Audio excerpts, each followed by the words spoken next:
Come to FCT Brief. Now, our focus today is on food security, where the federal government has taken another step towards boosting agricultural productivity by disbursing 250 billion naira in loans to smallholder farmers across the country.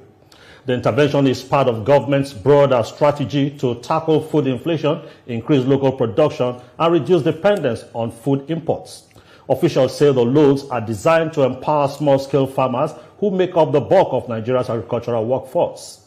This initiative will provide farmers with access to credit, modern equipment, and improved seedlings. Beneficiaries of the loan scheme are spread across all 6 geopolitical zones with a focus on staple crops such as rice, maize, and cassava. Many farmers have welcomed the move, saying it will ease long-standing financial constraints and enhance productivity. Analysts believe that if properly managed, the 250 billion naira intervention could strengthen food supply chains, stabilize prices, and cushion the effects of rising inflation. However, they also stress the need for strict monitoring to ensure transparency and accountability. Dr. Abdullahi Sabi is the Minister of State for Agriculture and Food Security, and he is live with us here in the studio. Honorable Minister, it's good to have you once again in our studio. You're welcome. Welcome. You're most welcome.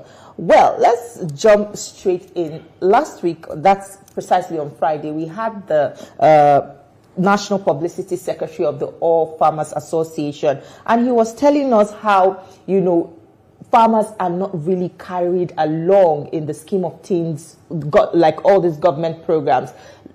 Take for instance, this 250 billion credit loan. His fear is that, this might just end up in what he called, end up in the hands of what he called portfolio farmers.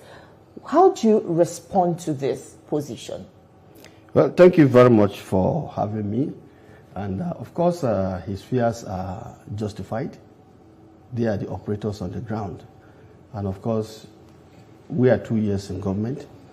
And since President Bola Ahmed Tinubu took over, he has not shown doubt about what he wants to do for Nigeria in terms of food security.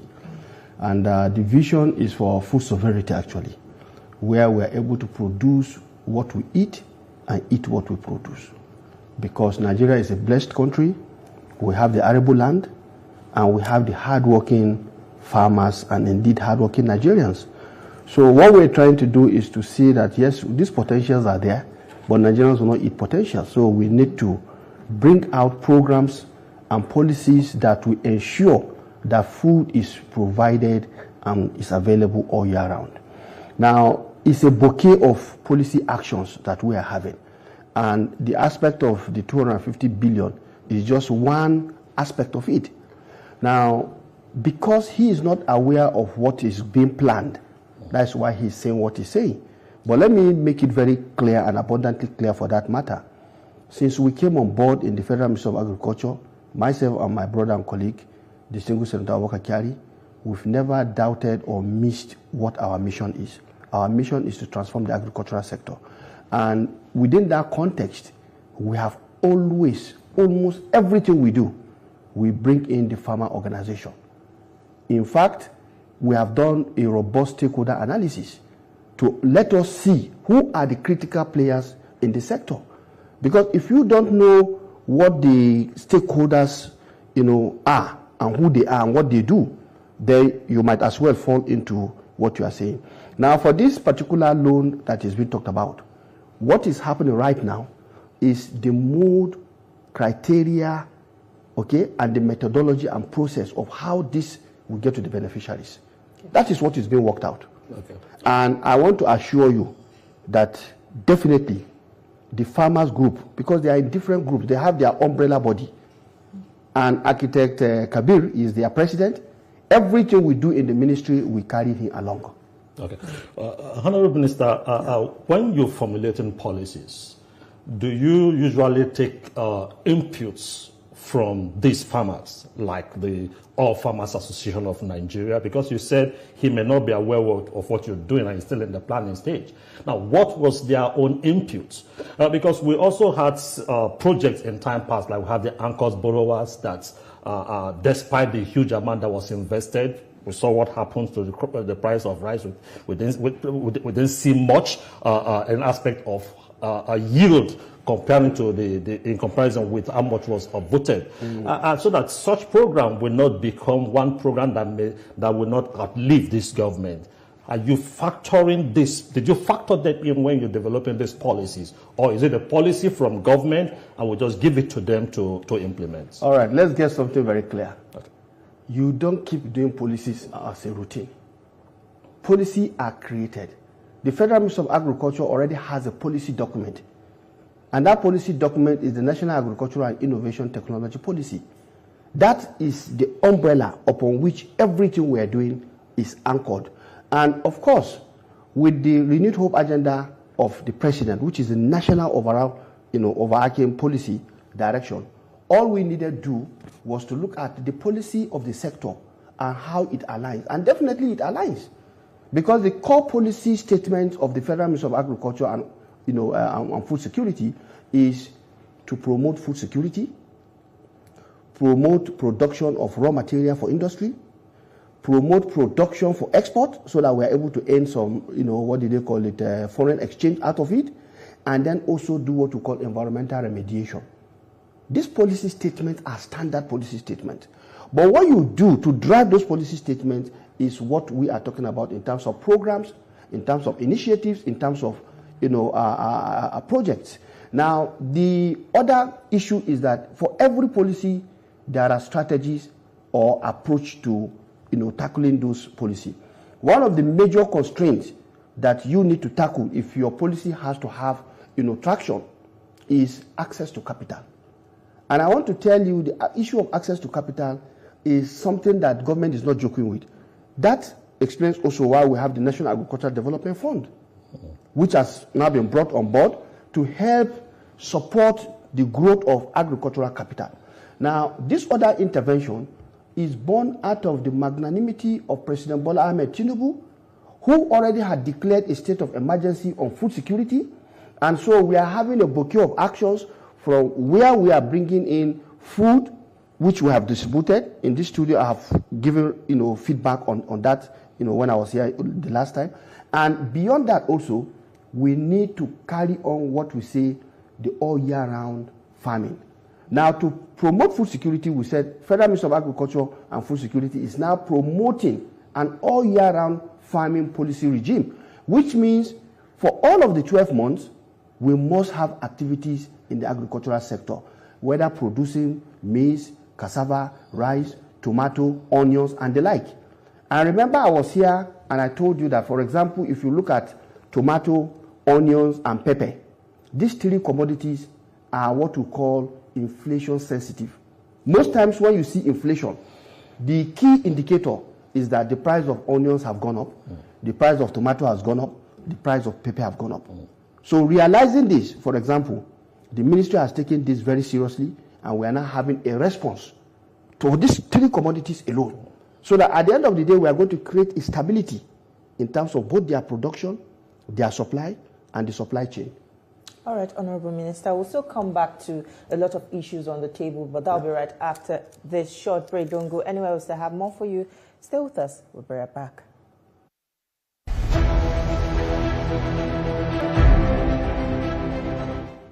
Thank you for staying with FCT Brief. Now, I believe you're well sat with your cup of coffee. We will now continue our conversation with the Honorable Minister of State for Agriculture, and he has been telling us on the implementation strategy of the 250 billion naira loan for smallholder farmers. Now, Honorable Minister, there are fears that even when these loans are approved, there is delay in disbursement, and this will translate to farmers losing out on planting season because these funds are not immediately accessible. How would you assure these farmers that this time it will be different? Well, we're talking about an all-year-round farming. And so within this context, every time we take action, there will be beneficiaries. Okay. And remember, agriculture also requires that you plan. And if you have to plan, then you must do the process. In most instances, it is the lack of planning that has always created problems for us. And we know agriculture is a time-bound and sensitive, endeavor. And so within that context, we are also looking at how we are going to avoid some of the things you have said. So it's a balancing thing, in the sense that if you just decide because announcement has been made about a 250 billion, or I find everybody come and make application. If you say that, you will get everybody. And you will get emergency farmers. You will get the portfolio farmers they're talking about. Remember at the beginning, we said clearly that we are out to crowd out fake farmers, portfolio farmers. I've said it times without number. My brother and colleague have said it times without number. So our intention is very clear. We want to get down to the root of making sure that if we are dealing with 1 million farmers, we know these are farmers that we know their farm locations, and we have the figure and the number. Now let me tell you one of the things we are doing also. Because you see, you can't keep doing the same thing over and over again and expecting a different result. We've seen so much. You've talked about the anchor borrowers. When the anchor borrowers was planned, I will tell you, the Federal Ministry of Agriculture and Food Security then, that was Federal Ministry of Agriculture and Rural Development as it then was not carried along. That's why it was anchored by the CBN itself. They are supposed to have empowered the ministry whose mandate is this subject matter. But that was not what happened. At the end of the day, all kinds of things came on board. Now, what are the lessons to be drawn here? The lessons to be drawn here is simply to say that we should not take that path again, because we've seen what happened. Now, if we are to take the right path, then what are we supposed to do? We need to ask the question, who are our farmers? Where are the farms? These questions, we are having programs now. Right now, a lot of work is going on to answer and provide solution on this. Because with technology today, we know it's very easy for you to know who the farmers are in terms of so many indicators or unique identifiers for them. But beyond that also, there are people who are farmers, they don't have farm. They either lease the farm or rent the farm. So all of these things are issues we are aware of, and we are working with many other government agencies that have, ancillary mandate to us, like the NIMC, okay, and, the MBS, so that at the end of the day, we want to be sure that the Federal Ministry of Agriculture will be fully in charge in terms of knowing who the farmers are, where the farmers are, and what they are doing.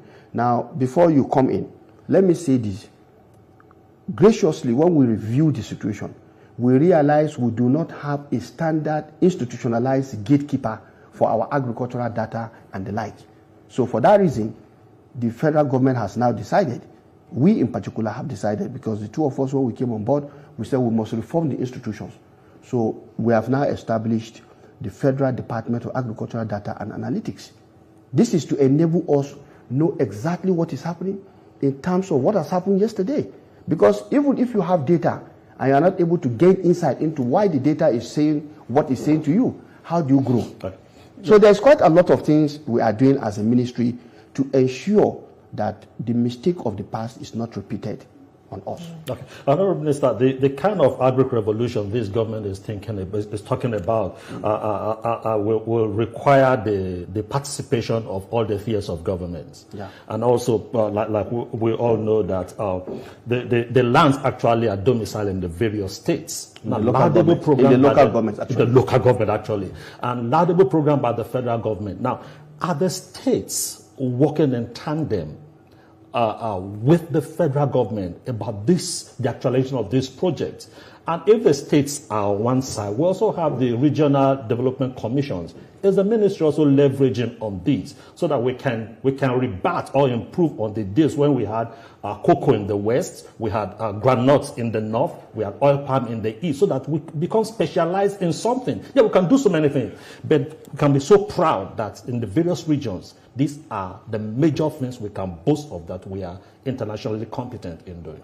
Well, that is well said. And let me say to you that President Bola Ahmed Tinubu has made things very clear and easy for all of us, in the sense that he has directed us to look at what we call the whole of government approach.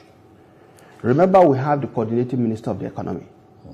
We have the coordinating minister of social, welfare. Now, all of this approach is to enable us have a bird's eye view into what everybody is doing, so that synergy, complementarity are created. But that is not enough. So he has also approved what we call the Presidential Food System Coordinating Unit under the Office of the Vice President. Now here, the state governments, private sector, farmers group, and the ministry are all aligned in terms of looking at issues that will require cross-cutting decisions.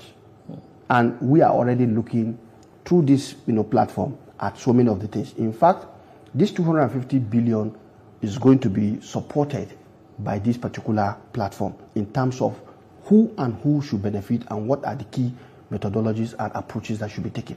That is number one. Number two, remember also that the Constitution has provided a framework, the National Economic Council. And most of the agricultural activities, of course, is one of the real sectors. So some of the issues that are also to be taken through the states, we make this presentation at the National Economic Council. So at the end of the day, we get the buy-in. And the presidential food system, for example, the national president of Algon is a member. This is to enable us get down to the local government layer. Now, at the level of the ministry, remember we have state directorates and we also have zonal directorate.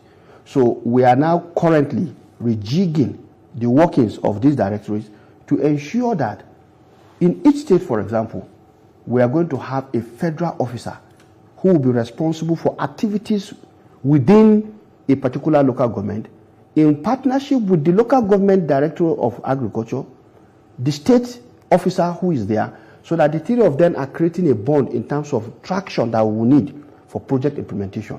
If there are issues, feedback will come back, and that way we'll be able to address these issues. So we know from federal down, we must create a pathway. And these are the things we are doing.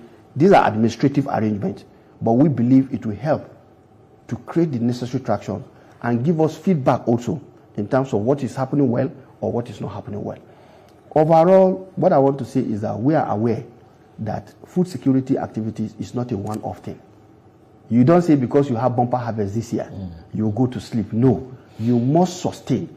And to sustain this also, that's why just recently, based on all the items that we have in the ministry, we have decided to x-ray cooperative societies, agricultural cooperative societies, farmer groups, women groups, disabled, and we have now done that across all the 36 states and the FCT. Right. We've gotten that data. So within that context now, we have flagged off the disbursement of agricultural input equipment that are designed for smallholder folding. That was what we did on Friday in Mina. Well, Honorable Minister, let's get practical. If you want to buy a plate of food, for instance, in the city of Abuja, I believe the cheapest you can get is not even below 2,000 naira. For instance, even if you want to cook a pot of soup in your house, you can't even cook a pot of soup with as low as 2,000 naira. So how do you reconcile this when government says food prices are crashing, and yet the citizens cannot even access, food for as low as 1,000 naira or 2,000 naira? How do you now want them to believe government? Well, let me tell you this. When it comes to food security, we need to understand the key elements of what is food security. You are talking about food being available. And that's where production comes in. And we have told you efforts we are making to ramp up food production. Because when food is available, then other things take place. Now, the second thing is that it should be accessible. Accessibility is a matter of logistics. There is high area of production, and then there is high area of consumption. You need to bridge the supply in terms of where it is in abundance and bring it to where it is needed. This is where the logistics come in. And that is one of the key challenges that we know we have seen and we have tabled. I will come back to that. Then the other aspect is affordability. Affordability is a function of so many things. First, the production cost. If the farmer produces at X price, you cannot expect him to go below that in selling, because he also wants to make some gains. He's also a citizen, he's a human being, he has families, he has needs. Now, beyond that, you are also talking about being in the right nutritional content, which means we cannot concentrate only in producing one type of food. We have to provide a bouquet so that people's preference in terms of food can be sorted out. All these ones are not the issue. The issue, based on what you have asked, is about the pricing. The pricing is an economic issue in terms of supply and demand. Now, a situation where we have seen, based on studies conducted between us and other agencies, we've seen if food is taken, for example, from Kano and is to be taken to Lagos, Ibadan, Port Harcourt, or the like, how much is the cost of transporting this food?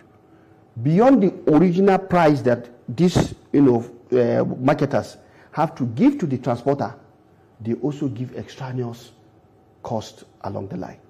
But and I want to tell you that... If I may come in here, please, doesn't this reveal a deeper issue, that there's lack of synergy between the ministries of government? Because if you're saying that there's a transportation... You're not allowing me to say... Are you working also with this the question Ministry will not of be necessary Transport? if you have allowed me to finish what I've started.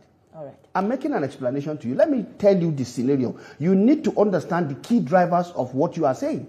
If you don't understand the drivers, you can't solve the problem. All right. And I'm telling you that we have already identified what these problems are. And that's what I'm trying to share with you. That we know for a fact, if I'm transporting food from Kano using a trailer, the trailer man is charging me 500. That's his cost. But between Kano and my destination, if I've spent 700,000, for example, who will pay the price? Definitely the consumer. So all of these things, I want to tell you that government is now fully aware. Studies have been conducted. Joint actions and operations have been taken undercover to see these things for ourselves. And these facts have been established. But what do? I want to tell you, this issue was discussed in the Federal Executive Council. And President Bola Ahmed Tinubu has directed by setting up a cabinet committee chaired by Honorable Senator Abubakar Kyari, the Honorable Minister of Agriculture, and other members, Ministry of Defense, and so many other members, the Minister of Transportation and the like. Now, this work is ongoing in the sense that who are the people collecting the money? Either at the local government level, illegal people who call themselves tax collectors, security agents of different denominations who also collect things. Now, this issue, I will tell you, has been tabled. The National Security Advisor has stepped in, and together with the service chiefs and all the other, heads of, these agencies, work is ongoing to bring the ease in terms of all of these illegal things. Because at the end, it is the Nigerian that is at the receiving end. So that's the point I'm saying. So there is a lot of collaboration and working together. In fact, if anything, I'm aware fully that for the first time, because we know no one can do it alone, we must meet what we call the necessary and sufficient condition for actions to be delivered. So we have recognized that, and we are working with everybody. For the states, apart from things we are doing directly when we take action, they approach us with issues, we discuss them, and there is no action we are taking in the Federal Ministry of Agriculture in a particular state that the state government is not carried along. Okay. So I want to assure you and assure Nigerians that we know that these problems exist. We are no longer going to sweep them under the carpet, and we are not going to throw it under the bus. We just have to face them head on. All right. And that's what we are doing. Honorable Minister, Nigerians will be waiting to see how a resolute government will be to deal with this particular issue you just talked about. But how about the roles of extension workers? Because you need the right information, and you need people that will be able to go down to the rural areas to give the right type of information to the people. We seem not to be that acute so much with our institutions churning out extension workers that are provided the right information to farmers. So what's the ministry? All right, here again, the issue of state, local government, and the federal comes in. Now, what we've realized is that before now, when government at the state level are doing retrenchment in those days, they take away the extension agents. The extension agent is a knowledge worker. And agriculture is a knowledge field. Let's not deceive ourselves. The difference between a successful farmer and a farmer who is not successful is knowledge. And the application of that knowledge based on the skills and competency of the farmer. We are aware of this, and right now we are building an electronic extension platform. We flagged it off, and a lot of work is already undergoing. Right now we are undergoing a lot of work trying to get the kind of good agronomic practices that farmers will need. When we take maize, for example, for the 6 agroecologists, what they need may be different. All of those things are being worked on. So that at the end of the day, we are dealing with a generation of technology now. Artificial intelligence is there to help you do a lot of work. And we are leveraging on all of these things. So that at the end of the day, when this knowledge is generated, farmers, whether in Hausa, Yoruba, Igbo, will also be able to access this information, because we know the bulk of our farmers are not that literate. So we are quite working on it. And these things, they are not things that they are like voodoo. No, they are things that you have to put in the work. Exactly. And I want to assure you that we are putting in the work, because we know the current ratio of farmers to extension is 1 to 25,000. That is unacceptable. There's no way one person can service 25,000 people. Well, Honorable Minister, so we need to use technology to very leverage quickly, because of our time. The federal government seeks to revitalize the seed sector and expand strategic grain reserves with the broader goal of strengthening the country's food system. But what's government's position on this very controversial matter of introduction of GMO seeds into the system? Well, you see, those who want to court controversy will continue to court controversy. It's difficult for you to wake a man who pretends to be sleeping. You can't wake him up. I'm a scientist. And as far as I know, when you say GMO, if all of us are aware of what the meaning of GMO is, I think we'll talk less. Because we say genetically modified. When you do breeding, you are genetically modifying. But GMO is a continuum. There is a continuum on it. From the lowest, burkutu, is GMO. Burkutu. Because you are modifying something to get something. But that is the lowest of this technology. The highest is the one people are afraid of. What we call the genetic use restriction technologies, GURTs. These ones are the ones you take a technology, a genetic code from another organ, take it into another, and then you are holding on to something that will activate it, otherwise it cannot be used. Now, in seed production, we are talking about either OPVs, the open pollinated varieties, or you are talking about hybrid seeds, or you are talking about the genetically modified seeds. Now, let me tell you, we're in Brazil, and President Bola Ahmed Tinubu has been trying for us to learn what is happening. When we went on a study tour, the bulk of soybeans and most of the grains Brazil is producing, which is being transported all over the world, they are genetically modified, seeds. But what is the issue here is that, yes, we are aware there are those technology that if you are going to allow them to come into your country, you will be dependent on those seeds. All right, and this country is not allowing that because we have the National Biosafety Committee and they have a protocol if you want to come in with any seed. The tailor maize we released the other time, I will tell you, I have farmed it, this is the 3rd year now. I've reused the seed last year. We planted.